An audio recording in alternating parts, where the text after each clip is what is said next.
छोटे से अनुचित छलांग और दर्शकों के काफ़ी सारे सवाल। पहला सवाल हमें मिला है नरेश जी का। पहले तो बोल रहे हैं big fan of Anshul sir. Anshul ji आपके बड़े फ़ैन हैं और नवकार कॉरपोरेशन, इस पर सर आपकी राय चाहते हैं। सर सुपर चैट में आपका कोई वेल्सपन लिविंग पे सवाल है क्या? नहीं तो मैं पहले ही ले लूं, क्योंकि इस पे अपन बहुत डिस्कस किए हैं ट्रेड डील और इसके चक्कर में। मैं वेल्सपन ले लिविंग लूँगा, में पहले आप इनका आंसर दे दीजिए। वेल्सपन लिविंग आ ही जाएगा, कोई नहीं। आ जाएगा तो तब डिस्कस कर लेंगे, नहीं शो के एंड में कर लेंगे। हाँ। नवकार को सर 103.50 के ऊपर आएगा तो मेरा बाइंग में इंटरेस्ट आएगा। फिलहाल 103.50 का सपोर्ट टूटा है, रिजेक्शन टाइप दिख रहा है, 88 आने की पॉसिबिलिटी है। बट मेरे को पता नहीं, कॉन्फिडेंस नहीं आ रहा है इस ब्रेकडाउन पे। मेरे को लग रहा है यहाँ पे ट्रैप बनाएंगे और ऊपर निकल जाएंगे, क्योंकि वीकली पे अगर यहीं पे क्लोज होता है, मतलब 10-20-25 पैसा ऊपर नीचे यहाँ से, तो हैमर कैंडल की फॉर्मेशन रहेगी और ये ट्रैप के लिए बेस्ट कैंडल होती है। अभी ये नहीं खरीदना है, 103.50 के ऊपर टिके ट्रैप कंफर्म हो तो बाई कर लीजिएगा। 50 डे मूविंग एवरेज 113-114 रुपये आपको आराम से मिल जाएगा। ठीक है अंशुल भाई, मैं वेल्सपन लिविंग अब देख रहा था 4.5% ऊपर है। आप बता ही दीजिए, जब तक क्वेश्चन का इंतजार होगा ऐसा ना हो कि आप कुछ बोलने वाले हो वो मिस हो जाए। नहीं नहीं, अभी खरीदना नहीं है सर, मैं ये बोल रहा हूँ वॉच लिस्ट में वापस ले आइए। आज मोमेंटम बनना स्टार्ट हुआ है, 10-20-50 डे मूविंग एवरेज के अंदर जाके ब्रेकआउट कैंडल दे रहा है। अति उतावलेपन में कूदना नहीं है। 142.50 का रेजिस्टेंस नोट करके रखिए, इसके ऊपर टिकना स्टार्ट हुआ तो फिर बाई करके चलेंगे। अगर ये वीकली कैंडल यहीं पे 138-150 के पास क्लोज होती है तो थ्री टाइट क्लोजेस, जो विलियम ओनील का फेवरेट पैटर्न है, वो फॉर्म हो जाएगा। लेकिन बाई में 142.50 के बाद ही करूंगा, मैं प्रीएम्प्टिव नहीं करूंगा, ना आपको करना चाहिए।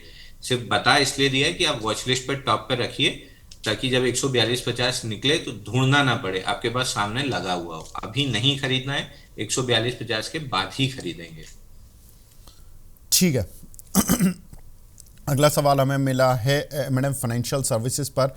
ये पल मखीजा जी हैं, ये पूछ रहे हैं कि सर एसआईपी कर सकते हैं क्या इस स्टॉक में? अब चल तो बिल्कुल चुका है। करना चाहिए। जी। बिल्कुल करना, देखिए L T F, L N T finance, Mahindra Mahindra finance या ऑटो के जो मेजर स्टॉक्स हम डिस्कस कर रहे थे, नहीं है आपके पास एक मुश्त पैसा है, आपके पास थोड़ा थोड़ा आ रहा है, आप लेते चलिए। दिल्ली से बंबई ट्रेन चली है, इससे कोई फर्क नहीं पड़ता कौन किस स्टेशन पे चढ़ा है। जो जितना लेट चढ़ेगा उतनी कम जर्नी तय करेगा। तो मतलब जो आखिरी में इगतपुरी में चढ़ेगा वो बंबई उतरेगा, जो दिल्ली से चलेगा वो पूरी सफर कंप्लीट करेगा। तो ये 316 पे ब्रेकआउट दिया है, 600 रुपये आराम से जा रहा है। तो आप कहाँ चढ़ेंगे उस हिसाब से आपकी प्रॉफिट कम ज्यादा होगी, बट लॉस हो जाएगा इसकी कोई पॉसिबिलिटी ही नहीं दिखती है मेरे को। मतलब 99 किस्मत ही खराब निकल जाए अलग बात है, बाकी ये 600 रुपये जा रहा है। ठीक है। तनिष जी का सवाल है सुपर चैट पर। अंशुल सर के से पूछ लीजिए सर, बेल राइज में हायर हाई और हायर लोज बन रहे हैं क्या? और क्या यहाँ से 5 से 7% के मूव के लिए बाय कर सकते हैं क्या? ये इनका नाम मैं जानना चाहूंगा सर। तनिष्क के नाम से आईडी बनी हुई है। तनिष्क ये नाम वैसे होता है लोगों का, लेकिन अब मुझे ये नहीं पता कि इनका तनिष्क ही नाम है या कुछ और है। ये सवाल पूछने का सबसे बेहतरीन तरीका है। आप ऐसा सवाल पूछिए, मैं खुश हो जाऊंगा। 156 का ब्रेकआउट आया, ब्रेकआउट के ऊपर 3, 6, 9, 10 का बेस बनाया, बेस ऑन बेस पैटर्न। कल भी हमने बेल राइज डिस्कस किया था कि ब्रेकआउट कैंडल बन रही है। आज भी टिका नहीं, 168-168.50 के ऊपर। अगर इसके ऊपर टिक जाता है तो बहुत बेहतरीन, ये 199 रुपए तक निकल जाएगा। सब चीज बहुत बेहतरीन है, लेकिन सब चीज बेहतरीन होते हुए भी बहुत सारे स्टॉक्स में एनवायरनमेंट की वजह से स्टॉप लॉस कटता है। तो 156 रुपए का क्लोजिंग बेसिस स्टॉप लॉस जरूर ले लीजिए।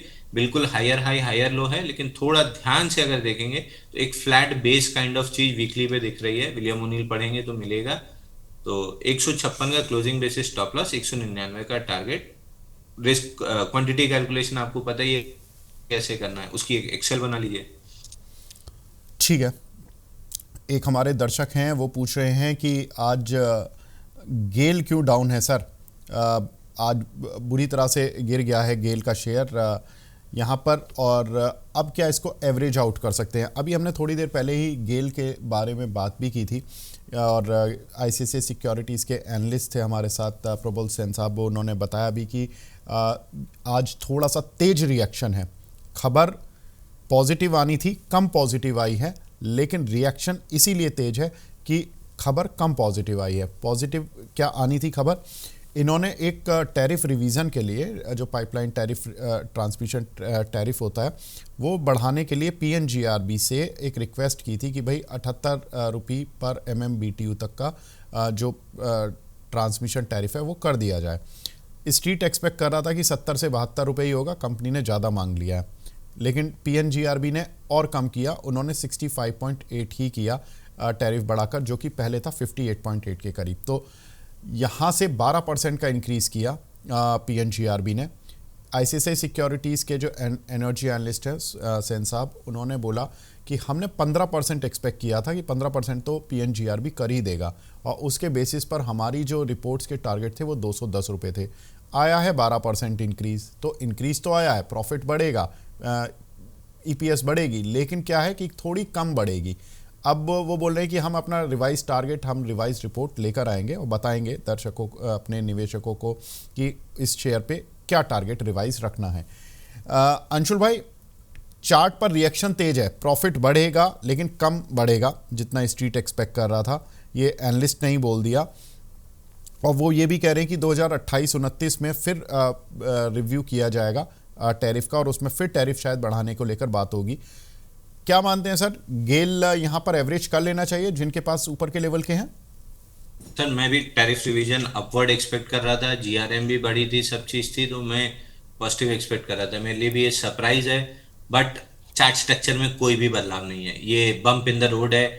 आपको सोना किसी वजह से सस्ता मिल रहा है तो आप घर का माल, मतलब ये नहीं करेंगे ना कि सोना गिर रहा है तो घर के गहने बेच दें कि 10,000 रुपये नीचे ले लेंगे, तो आप और खरीदने जाएंगे, और नीचे मिलेगा और खरीदने जाएंगे, तो डिस्काउंटेड प्राइस में जितना मिल रहा है उतना लेके भरते चलिए, आपको ऑल टाइम हाई मिल जाएगा। हाँ, जो जर्नी शायद 1 साल में कंप्लीट होनी थी अब वो 2 साल में कंप्लीट होगी, बट तब तक आपको डिविडेंड तो वो दे ही रहा है, एफडी के बराबर, इसके बराबर डिविडेंड दे ही देता है आगे पीछे करके।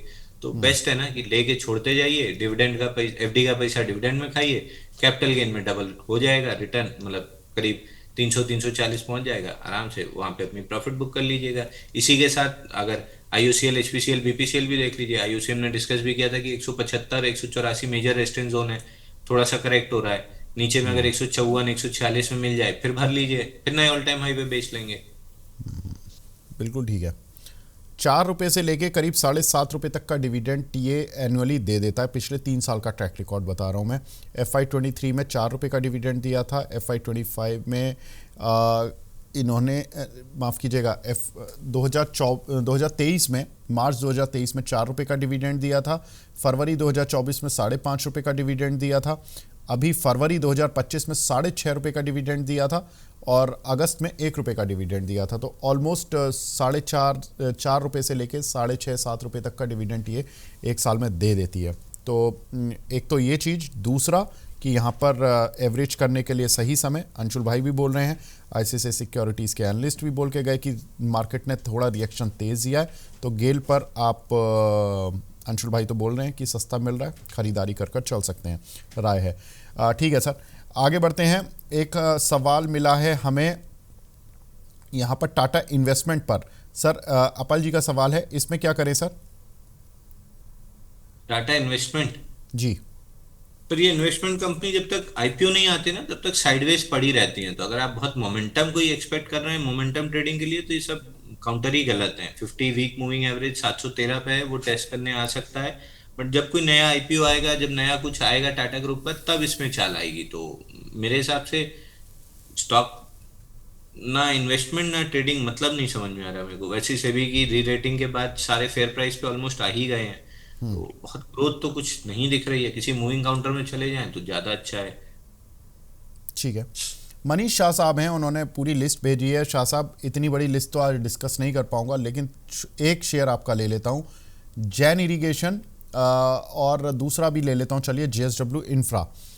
जैन इरिगेशन में अंशुल जी इनको 30% का लॉस से ये बुक कर चुके हैं आई थिंक, और JSW इंफ्रा इन्होंने 330 रुपये के लिए हुए हैं, क्वांटिटी 3000 ली है, तो ठीक ठाक क्वांटिटी लेते हैं ये पूछ रहे हैं कि लॉन्ग टर्म के लिए कौन सा शेयर ऐड करूं और किस शेयर में बाउंस बैक आ सकता है। जैन इरिगेशन सर, मैं इसके फंडामेंटल देख रहा था, कंपनी लॉस टू प्रॉफिट आ रही है और काउंटर चल नहीं रहा। अब मॉनसून अच्छा आया है, उसके बावजूद एग्री से जुड़ी हुई कंपनियां नहीं चल रही हैं। देखिए, इनका जो सितंबर क्वार्टर में प्रॉफिट आया है वो 15 करोड़ का आया है, एज़ कम्पेयर टू 13 करोड़ के लॉस के मुकाबले जैन इरीगेशन का। तो टर्न अराउंड क्वार्टर रहा और बावजूद उसके ये काउंटर चला नहीं, रिएक्ट नहीं कर पाया। अंशुल भाई, क्या करें? Sir I really don't know why कि ये काउंटर नहीं चल रहा है, जबकि सब चीज इसके लिए पॉजिटिव है। ऑपरेटिंग मार्जिन स्टेबल है, 2 क्वार्टर 3 क्वार्टर से सेल्स ग्रो हो रही है, 2 क्वार्टर से ईपीएस ग्रोथ आ रही है, प्रॉफिट पिछले 3 क्वार्टर से दिख ही रहा है। पता नहीं क्यों इसमें इंटरेस्ट नहीं आ रहा है। बाकी चार्ट स्ट्रक्चर पे जो स्विंग लो था 45, उसी को टेस्ट करके स्वीप किया है, मतलब उसके नीचे क्लोज नहीं किया है, जबकि आइडियली वीकली अगर क्लोज कर देता है तो ब्रेक डाउन होता है। तो मेरा इस स्टॉक में सेलिंग का तो कतई कोई इंटरेस्ट नहीं है। बाइंग के लिए जैसे मूविंग एवरेजेस एक दूसरे के ऊपर डेली पे आए तो ये प्राइमा फेसी इंडिकेशन हो जाएगा कि अप ट्रेंड में आ रहा है काउंटर, मैं वहां से बाइंग करना ही पसंद करूंगा। मैं इसको सेल करने के मूड में बिल्कुल भी नहीं हूं। मैं अभी छोड़ दूंगा, वॉच लिस्ट में बनाए रखूंगा, क्योंकि वैसे ही 245% ईपीएस ग्रोथ है। तो विलियम ओनिल का स्कैनर रन करते हैं तो हमारी स्कैन में ये आता ही है। तो मूविंग एवरेज अलाइन होने का वेट कर रहा हूँ, मैं बायर ही रहूंगा। पूरी गिरावट में कहीं वॉल्यूम नहीं था। बढ़त में सितंबर के आसपास 4 इंस्टीट्यूशन कैंडल भी हैं, और उसके अलावा 4-5 कैंडल है जहाँ 50 डे मूविंग एवरेज सिर्फ डबल वॉल्यूम था। तो अगर मैं 3x को मानता हूँ, अगर 2x को मान लूँ तो 8-9 इंस्टीट्यूशन एक्यूमुलेशन है। मेरा सेल में बहुत ज्यादा इंटरेस्ट नहीं है, बाई में तब होगा जब मूविंग एवरेज अलाइन हो जाएगा। दूसरा सर, इनका स्टॉक जेएसडब्ल्यू इंफ्रा था। इस पे एक चीज जी। और बता दूं मैं, देखिए अनाप शनाप रेट पे आप बाई करेंगे, फिर आपने शो के स्टार्टिंग में बोला मैं थोड़ा कड़वा बोलता हूँ, तो जरूरत पड़ती है बोलने की, कड़वी दवाई ज्यादा फायदा देती है। अनाप शनाप रेट में लेंगे तो इस तरह के पुल बैक के लिए आपको बैठना ही पड़ेगा। किसी ने आपसे नहीं कहा था 330 और 350 में जाके खरीदिए। 350 ऑल टाइम हाई था, उसके आसपास से प्रॉफिट बुकिंग हर स्टॉक में आती है। या तो कंसोलिडेशन बन के ब्रेकआउट देता है या पुल बैक आता है। तो थोड़ा सा समझिए भी तो कि आप जिस चीज को ट्रेड कर रहे हैं उसका नेचर भी तो समझिए कैसे होता है। सोना है, या आप उसको मॉल की तरह समझिए कि मैं गया, अब कहीं शादी पड़ी, मेरे को तुरंत कपड़े लेने पड़े, मैं मॉल में गया, एरो की शर्ट 4,000 की ले आया। अब अगर उसी मॉल में डिस्काउंट लगा 50% का, तो मैं अपनी शर्ट कचड़े में नहीं डाल दूंगा ना, बल्कि 50% डिस्काउंट में मिल रहा है तो मैं और ले लूंगा। एंड ऑफ सीजन सेल में अगर 70% में मिल रही है, 4,000 की शर्ट 2,000 में, या आप मान लो 1,000 1200 में तो नहीं मिलती है एरो की, लेकिन अगर मान लो 50% 60% डिस्काउंट में मिल रही है, तो मैं और 2-3 शर्ट खरीद के ले आऊंगा ना, कि अगर मेरे को एवरेज भी करना होगा तो एवरेज में रेट मिल जाएगा। और कपड़े में नहीं सोचते हैं, लेकिन अगर अच्छी थी 4,000 की और वो चीज 2,000 में मिल रही है तो मैं और लूंगा कि मैं उसको बेच दूंगा। तो पहले अनाप शनाप रेट में लेना छोड़िए। 1,000 बार बताया गया था 294 277 एक्यूमुलेशन जोन है, इसके और जितना नीचे मिले उतना अच्छा है। तो 330 और 360 में जरूरत क्या थी आपको लेने की? मैं बताता हूँ आपकी साइकोलॉजी क्या थी। आपकी साइकोलॉजी थी FOMO, fear of missing out. अरे ये 700 चला जाएगा, मेरे से मिस हो जाएगा।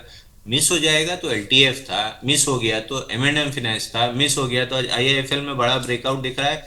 बट ब्रोकिंग काउंटर से मेरा थोड़ा सा बैठता नहीं है, तो मैं इसलिए नाम नहीं लिया। बात बात में निकल आया तो बता दे रहा हूँ। वीकली चार्ट लगा लीजिए 2024 से आईआईएफएल का, आपको बढ़िया कप हैंडल पैटर्न ब्रेकआउट दिख जाएगा। तो ऐसा नहीं है कि एक बस चली गई तो दूसरी बस नहीं आएगी। अगर मुझे यहाँ से आज अहमदाबाद जाना है, मेरे को कल प्लान विजिट में, फ्लाइट मिस होगी तो ट्रेन से जाऊंगा, ट्रेन मिस होगी तो बस से जाऊंगा, बस मिस होगी तो रात की कोई फ्लाइट देखूंगा, अगली फ्लाइट देखूंगा। घर थोड़ी ना बैठ जाऊंगा। जाना है तो माध्यम बदल लूंगा, पैसा कमाना है तो माध्यम बदल लेंगे। जेएसडब्ल्यू इंफ्रा अभी बाइंग रेट पे नहीं है तो वेट करेंगे बाइंग रेट आने तक का, तब तक और देखेंगे कि बाजार में क्या है। 7,000 शेयर हैं, सही प्राइस का तो वेट किया कीजिए। चलो, अब अंशुल भाई, आपका गुस्सा भी जायज़ है। देखिए, दर्द होता है जब डॉक्टर को पता लगता है कि पेशेंट ने गलत गोली खा ली या गलत तरीके से उसने अपना ट्रीटमेंट करा, जो मैंने बताया था वैसे नहीं किया। लेकिन अल्टीमेटली पेशेंट आप ही के हैं, आप ही के वो हैं, आप ही के चाहने वाले, तभी आपसे पूछ रहे हैं। अब तो ये बता दो सर, अब डिसअपॉइंटमेंट की है, किसी का पैसा टूटता है ना तो डिसअपॉइंटमेंट होता है। 70% आईआरबी घाटा मैंने दिया था। मेरे दिल से पूछो, रोज वो घाव में अपना कुरेदता इसलिए रहता हूँ कि दोबारा ऐसी गलती ना हो। तो आपको भी तो ये चीजें ध्यान में रखनी होगी ना, नहीं तो फिर वही गलती करेंगे। बिल्कुल सर। सर जैसे होता है ना कि माँ बाप, पिताजी जब कड़ा बोलते हैं तो वो बहुत बुरा लगता है, लेकिन जब वो चले जाते हैं तब बात याद आती है। खैर, फिर आप उन्हीं कड़े शब्दों के लिए इंतज़ार करते हैं। तो मैं यही पूछ रहा हूँ सर कि अब चूंकि 270-72 के आसपास आ गया, तो अब तो सस्ता है, अब तो मान लेना कि ये सस्ता है, तो मतलब ले ये लें, तो ब्लाइंड एवरेज बाई है कर लें। सर, ये तो ब्लाइंड बाई है, लेके इसको 2-3 साल पोर्टफोलियो में छोड़, बिल्कुल ब्लाइंड बाई है। 400 के पास से एक बार जरूर प्रॉफिट बुकिंग आएगी, हो सकता है 350 तक आए, हो सकता है 300 तक आए, बट ये जा 700 रुपए रहा है, तो आप कितना कमा पाएंगे ये आपके पेशेंस लेवल पे डिस्कस करेगा। जैसे मैंने एग्जांपल ही दिया कि वो भांजा सर का वो यूनाइटेड स्पिरिट 50 रुपए नीचे बेच दिया डर के मारे, भाई लॉजिक ही नहीं मेरे को समझ में आया। कोई बात नहीं, ठीक है सर, कोई दिक्कत नहीं है, तो यहाँ पे आराम से खरीदें, कोई दिक्कत नहीं।